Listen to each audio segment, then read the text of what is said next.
Elias Mendoza was not a man who turned heads. He moved through the world like a whisper, unnoticed, untouched, as if time itself skimmed over him out of courtesy rather than recognition. At 54, he had perfected the art of presence without impact. His students at Edison High barely registered his arrival in the classroom. Some called him Mr. M out of laziness, others didn't call him anything at all. To them he was a fixture, reliable, invisible, a man who explained ancient wars with the same tired inflection, never angry, never loud, just there. He lived in a modest apartment in West Covina, cluttered but meticulously clean. A single bedroom, kitchen, a worn recliner that faced a small television he rarely turned on. On his nightstand, there was a faded photo in a cracked frame, a much younger version of himself, shirtless, gloved, sweat streaming down his temples, standing inside a boxing ring. The crowd in the background was a blur, but his face was sharp, focused, bloodied, and smiling. No one who knew him now would believe it was the same man. No one even knew the photo existed. It was the only relic he allowed himself. Elias taught world history like a man cataloguing someone else's past. He'd speak of revolutions, of fallen empires, of battles that changed nations, but there was no fire in his voice. Only when the classroom emptied and silence reclaimed the space did he show flickers of the man he once was. Sometimes, when the hallway lights dimmed and the janitor's mop echoed down the corridor, Elias would remain behind, close the door, and raise his fists in front of the blackboard. Jab, step, cross, just once or twice, like muscle memory. Then he'd collect his papers and go home. Saturday mornings were sacred, not for rest, not for leisure, but for routine. Elias would walk to the Filipino market several blocks from his apartment. He'd pick up rice, dried fish, and the brand of instant coffee his mother used to buy when he was a boy in Tondo. It was the one day of the week he didn't carry a briefcase, just a cloth bag over his shoulder and an old cap pulled low over his forehead. That Saturday, the streets were louder than usual. A commotion spilled out from the market, a ripple of excited Tagalog and flashing phone cameras.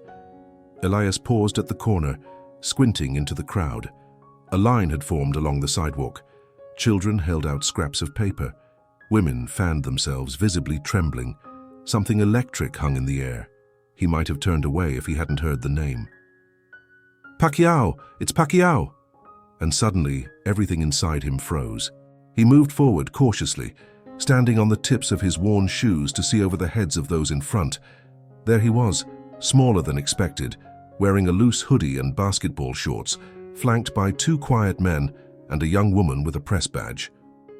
Manny Pacquiao. Not the myth, not the poster, not the pay-per-view gladiator, but the man. Laughing gently, patient with his fans, signing autographs with a warmth that made him feel like a friend, not a god. Elias didn't approach. He stayed back, watching from a distance. A strange heat climbed up his neck. He felt out of place, almost ashamed. Pacquiao was a monument to all that could be. What happened when you refused to compromise with your passion? Elias, on the other hand, had done just that. He had bargained away his fight for safety, stability, respectability. And now, here he stood, a ghost watching a man made of fire. He turned to leave, overwhelmed by something he couldn't name. As he stepped back, retreating into the crowd, a hand touched his shoulder, gentle but unmistakable. He turned around slowly, already bracing for a mistake. But it wasn't.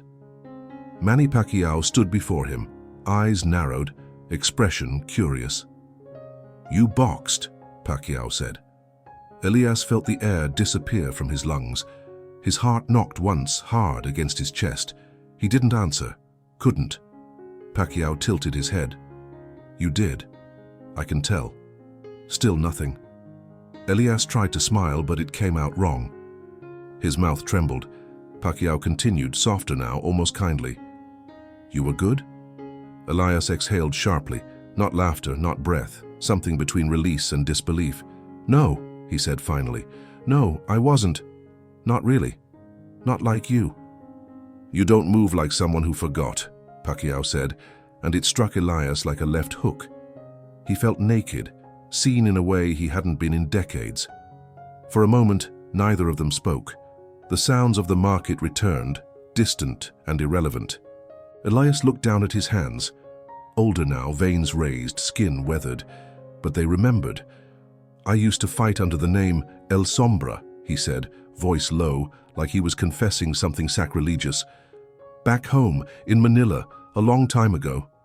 Pacquiao didn't react with surprise, just a slow, understanding nod. "Ah," he said. "It was secret. My family didn't know. My father would have disowned me." "What did he want you to be?" "A teacher." Pacquiao smiled with his eyes. "And now you are," Elias nodded. "I gave it up after one fight. I hurt someone. He went down and didn't get up for a long time. I won, but it felt like I lost something bigger." The words spilled out more easily now. They walked away from the crowd toward a quieter stretch of sidewalk. Elias didn't care who saw. It had been too long since anyone asked him about him. "I came here with my wife. We divorced 10 years ago. My sons, they don't know about any of it, about who I was." "You never told them? What would I say? That I gave up on myself? That I traded the only thing I ever loved for a job that barely pays my rent?" Pacquiao was quiet for a while. Then he said, "They might understand more than you think. You still carry it." Elias stopped walking. The sunlight touched the edges of his face now, revealing the tear tracking down from his left eye. He didn't brush it away. "I used to dream that I'd see you fight one day," Elias said. "Not on TV, in person. But I couldn't. It hurt too much to watch. It was like watching the man I should have been." "No," Pacquiao said gently. "I am who I am because of my path. You had yours, but you haven't finished it yet." A silence stretched between them, not awkward, but sacred. Elias felt the strange heat in his chest shift into something cleaner. He looked at Pacquiao, not the champion, not the symbol, but the man, and saw not judgment, not pity, but recognition. "I don't know who I am anymore," Elias admitted, voice cracking. "I don't think I've known in a very long time." "You're still a fighter," Pacquiao said. "You just forgot how to throw the first punch." Elias laughed then, a real wet laugh that broke into a sob. The dam had finally burst. Right there on the street, before strangers, before the man he had once idolized, Elias Mendoza cried.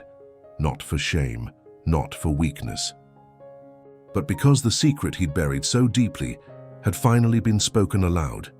He wept for the young man he'd been, for the fights no one saw, for the victories without an audience, for El Sombra, who had never truly left him. Manny Pacquiao stood beside him, unmoving, a hand on his shoulder, holding space. And for the first time in decades, Elias felt like he wasn't alone.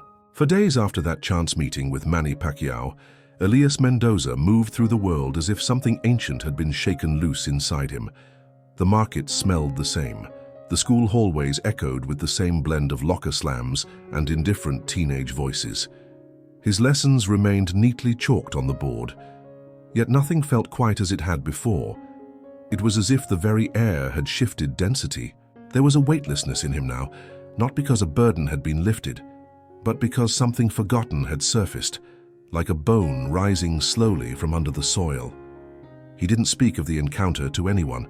There was no grand announcement in the teacher's lounge, no revelation in his evening calls with his sons, who usually spoke in short bursts between meetings and traffic. He just went about his routines, but everything carried an undercurrent, a low hum of something unfinished. Then, 3 days later, the phone rang. It was late evening. Elias had just graded a stack of papers that would make no difference in the long run, formulas memorized, dates regurgitated, all safe and bloodless. He reached for the phone with his mind elsewhere and almost dropped it when he saw the country code. Philippines. For a moment he thought it was a scam call, but when he picked up, the voice on the other end was soft, respectful, and direct. "This is Miguel from Team Pacquiao. Mr. Mendoza, Mr. Pacquiao asked if you would join us at the gym this Saturday. He's doing a closed session with some youth fighters. He said you might like to see it." Elias didn't answer right away. The words struck him oddly, like a question he hadn't anticipated being asked again in his lifetime. Would he like to see it? The ring, the fighters, the rhythm of gloves on heavy bags, that old music. He said yes before his caution could intervene. Saturday came, and he arrived early. The gym wasn't one of the flashy, polished LA studios with logo-branded towels and sleek motivational slogans. It was older, scarred. The paint on the walls had begun to peel, and the floorboards carried the scent of sweat and time. It was perfect. Inside, a handful of young fighters were warming up. Some jumped rope, others shadowboxed in front of stained mirrors. Elias stood in the doorway for a long moment, unnoticed. He watched a teenager, maybe 16, practicing combinations. The boy's stance was awkward, but there was promise in the movement, speed without control, aggression without strategy. Elias could almost see the corrections in his mind, his own body aching to demonstrate. Then Manny appeared. No entourage this time, no noise, just him, in a plain t-shirt and loose pants, walking toward Elias like they'd always known each other. He smiled and extended a hand. "You came." "I wasn't sure I would," Elias replied. "But you did." They talked for a few minutes. Small things, the weather, the city, the gym, but it wasn't small. Every word was a thread weaving a bridge between two versions of the same truth. Then, almost casually, Manny nodded toward the ring. "Still remember how to move?" Elias chuckled, but his throat was dry. "I remember how to fall." "That's a start." He didn't hesitate long. Something in the quietness of the room, in the presence of youth and sweat and memory, overpowered his hesitation. He wrapped his hands, slower than he used to, more deliberate. The wraps were new, the gloves borrowed, the shoes a little too tight. But when he stepped through the ropes, something clicked. The feel of the canvas beneath his soles, the give of it, the scent of leather and chalk and adrenaline. They moved slowly, no real hits, just motion, testing each other, testing themselves. Elias danced, found his rhythm, tapped into a muscle memory that had been dormant but never dead. Jab, slip, step back, pivot. He landed a clean cross that snapped gently against Manny's gloves. Manny grinned. "Still sharp, teacher." Elias felt something deep in his chest crack open. Not pain, not pride, but presence. For the first time in decades, he wasn't watching life from the sidelines. He was inside it, drenched in it, even if only for a round. After the sparring, the others clapped lightly. Elias climbed down from the ring, sweat-soaked and trembling, but alive in a way he hadn't remembered he could be. Manny sat beside him on the bench, both of them breathing heavily. "You ever think about training?" Manny asked. Elias looked over, puzzled. "I'm a teacher." "That's the same thing," Manny replied, "just different gloves." It didn't happen all at once. There was no montage, no dramatic transition, just a slow return. Saturday after Saturday, Elias began showing up. At first he kept to himself, watched, observed, occasionally offered a quiet word of advice when asked. But soon the questions came more often. A boy with quick feet and sloppy hands asked for tips on footwork. A girl with sharp punches but poor defense wanted to learn how to read an opponent's rhythm. Elias found himself demonstrating moves he hadn't performed in years. At first his body protested. His knees ached, his shoulders burned. But then it adapted.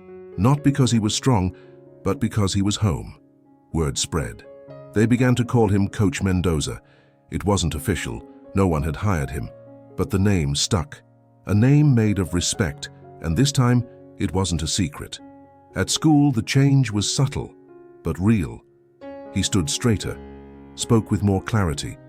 His lectures took on a different tone, not louder, but more anchored. He told stories now, not just about emperors and treaties, but about grit, about the quiet strength of those who fight battles no one sees. He still didn't talk about himself, not directly, but the lessons bled with truth. One afternoon, a student lingered after class, a tall, quiet senior named Luis. He stood by the door, backpack slung over one shoulder, hesitant. "Mr. Mendoza," he said. Why do you always talk about people who gave things up? Elias blinked. I suppose because I understand them. Did you give something up? The question hit him like a blow he hadn't braced for. Yes, he said after a long pause. A long time ago. I thought I had to. Luis nodded. Did you ever get it back? Elias smiled faintly. Some of it. The next Saturday, Luis showed up at the gym. Elias didn't ask why. He just handed him wraps and told him to watch his balance. The gym became more than a place. It became a second classroom, but one where the lessons carried more than grades. It became a sanctuary, a forge. Young people came and went, but many stayed. They sparred, sweated, grew. Elias taught them not just how to throw punches, but when not to, how to listen, how to breathe through fear. He didn't try to be Manny. That wasn't the point. He was Elias Mendoza, coach, mentor, the man who knew what it meant to bury something vital and who now helped others keep theirs alive. There were nights when he'd sit in his apartment, still damp from the gym, and look at the old photo on the nightstand. The young fighter inside the frame didn't feel so distant anymore. The gap between them had narrowed. Sometimes he spoke aloud to it. I didn't forget you, he'd say. I just didn't know how to carry you with me. One evening, he found an old notebook tucked in the back of a drawer. It was his training log from his days as El Sombra. Yellowed pages, full of drills, notes, sketches of combos. On the back page, a single quote written in bold capital letters. Pain is temporary. Silence is forever. He ran his finger over the words and felt the full weight of what it meant. He had chosen silence for too long. But not anymore. And one day, without planning it, he told his sons. They had come over for dinner, both distracted, eyes on their phones between bites of rice and adobo. But when he said, "There's something I want to show you," they looked up. He handed them the photo first, then slowly told them about El Sombra, about the fights, about the shame, the fear, the surrender, and finally, about the return. At first they said nothing, just looked at him like they were seeing someone they'd never met before. But after a long silence, his youngest said, "Why didn't you ever tell us?" "I didn't think I deserved to." His eldest nodded slowly. "You were wrong." And in that moment something healed. Not fully, not permanently, but enough. Manny Pacquiao didn't call again. He didn't need to. Their moment had passed, like a door that opens once to let the light in and then stays open quietly. They never sparred again. But every time Elias stepped into the gym, he carried the echo of that encounter like a song only he could hear. He was still a teacher, but now he was also something else. Something reborn, not a fighter in the eyes of the world, but in the eyes of those who mattered, and more importantly, in his own. Years passed, but the gym never changed much. The paint on the walls remained chipped, the ceiling fans groaned when they spun, and the heavy bags swayed like tired ghosts, bruised from thousands of quiet wars. Elias Mendoza, now in his late 50s, still arrived before anyone else on Saturdays. He'd unlock the door, flip the switches, breathe in the familiar mix of canvas, sweat, and old leather, and for a few moments just stand there, letting the silence greet him like an old sparring partner. It no longer felt like a relic of a life he'd abandoned. It was part of his present now, as real as chalk on a blackboard or the sound of a bell signaling the start of a round. The students had changed. The ones who had once asked shyly for tips on footwork or defense had grown into confident fighters, mentors themselves. Some went off to college, others joined the military. A few stayed and became assistant coaches. But all of them, every last one, carried something Elias had given them. A quiet kind of pride. A sense that discipline and dignity were worth more than flash or fame. That fighting wasn't about anger, it was about honesty. One of them, a wiry, fast-handed kid named Paulo Reyes, had begun attracting attention from scouts. Just 18, he had the raw explosiveness of a natural, but it was his calm that impressed Elias the most. The boy never rushed, never fought to prove anything. He fought to understand. That, Elias knew, was rare. Paulo often asked Elias about the past, about what it had been like to fight in Manila under the alias El Sombra. Elias never gave him the full story. He wasn't interested in turning his history into a legend, but he did share glimpses. The smell of cheap gloves in the locker room, the thrill of the first clean hit, the terror of watching an opponent's legs buckle and wondering if he'd ever rise. Paulo absorbed it all, never interrupting, never asking for more than Elias was willing to give. One day, after a particularly tough training session, Paulo stayed behind while the others left. "You know," he said, unwrapping his hands, "I've been thinking about turning pro, got a few offers." Elias, sitting on the bench, nodded. "You're ready?" Paulo looked at him. "You think so?" "I do." Paulo hesitated, then asked, "Did you ever regret it, not going all the way?" Elias didn't answer immediately. He looked around the gym, the ring, the bags, the scuffed floor, and then back at Paulo. "I regretted hiding it," he said. "I don't regret the life I lived, but I do regret burying who I was. I lost time I can't get back, don't make the same mistake." Paulo nodded, then softly, "I won't, I promise." And with that, the torch passed, not in ceremony, but in silence. At Edison High, Elias continued teaching. His students, many of whom now recognized him from viral clips online, Paulo had posted a few short videos of his coach demonstrating advanced technique, started seeing him differently. Not as some old man reciting names and dates, but as someone who had lived them in his own way. He never bragged, never brought up the ring unless someone asked. But more often than not, someone did. He was invited to speak at a school assembly. The topic, perseverance. He stood on the stage, holding no notes, and told a story about choices. Not about boxing, not explicitly, but about the cost of silencing your truth and the quiet triumph of reclaiming it. The auditorium was packed. Students who normally would have been half asleep during such talks leaned forward. Teachers wiped away tears they didn't expect to shed. Afterwards, a sophomore girl came up to him and said, "Thank you. I didn't think grown-ups understood what it's like to pretend all the time." He placed a gentle hand on her shoulder. "We understand more than you know." That night, Elias walked home under a soft rain. The city lights blurred through the drizzle. He wasn't hurrying.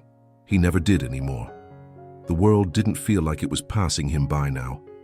He was walking with it. A few months later, Paulo earned a spot in a televised undercard fight in Manila. It was a big step. His first international bout, his first taste of a real spotlight. He asked Elias if he'd be in his corner, and Elias declined. "This one's yours," he said. "You know everything you need to know, I'd just be noise." But on the night of the fight, Elias sat alone in his apartment, the screen casting its glow across his lined face, eyes fixed, heart pacing in quiet rhythms. He watched Paulo walk toward the ring, flanked by trainers, the crowd roaring. The announcer introduced him with flair, and then the interviewer asked, "Anyone you'd like to dedicate this fight to?" And Paulo, without hesitation, said, "This one's for Coach Mendoza." Elias closed his eyes. In that single sentence, the silence he had lived under for decades was shattered. He watched Paulo fight like a man who had nothing to prove, only something to share. Every move was sharp, patient, precise. Elias recognized the discipline, the economy of movement. He saw pieces of himself in every feint, every counter, but he also saw something more, something Paulo had made his own. When the referee raised Paulo's hand in victory, Elias didn't cheer. He just smiled. Not the smile of someone watching an accomplishment, but of someone witnessing a continuation, a lineage, a truth passed on and honored. A week later, back at the gym, Elias found a gift on the bench. A pair of gloves, brand new, custom-stitched. On the wrist strap in small gold letters it read, "Coach El Sombra." He sat with them in his lap for a long while. Around him, the gym buzzed with the energy of youth, bags thudding, shoes squeaking, timers beeping. But in his hands, Elias held something quiet and profound, a reconciliation. Not between past and present, but between who he had been and who he had become. He didn't need to fight again. The ring had given him something greater than victory. It had given him return. A return to self, to voice, to purpose. Years later, Elias retired from teaching. The school held a modest celebration. There were cupcakes and a slideshow, awkward speeches from administrators. But among the gifts was a large framed photograph of him in the gym, arms crossed, watching a young fighter hit the pads. The caption read, "The teacher outside the classroom." He kept it in his living room. Time continued its steady pace. His hair turned silver, his joints stiffer. But every Saturday, without fail, Elias showed up to the gym. Maybe he didn't wrap hands as often. Maybe he didn't spar. But he was there, watching, guiding, becoming. And sometimes in quiet moments, a new student would ask him what it felt like to give up boxing and then return to it after all those years. He always answered the same way. "I didn't return to boxing," he said. "I returned to myself." Then he'd smile, tap the ring with the toe of his shoe and say, "Now show me your stance." One rainy afternoon, years after that chance meeting outside the market, Elias received a letter, handwritten. The envelope bore a Philippine postmark. Inside, on thick cream paper, were only a few lines. "Coach, you reminded me that we are more than what we win. You reminded me of why I started. Manny." Elias read it 3 times, folded it carefully, and placed it inside the old training notebook where pain is temporary, silence is forever, had once haunted him. Now the silence was gone, and in its place was something fuller, something real. He stood, reached for the gloves Paolo had gifted him, and turned toward the gym. Outside, the rain was letting up, the streets shimmered, and somewhere inside him, El Sombra smiled, not as a ghost, not as a shadow, but as a man finally whole.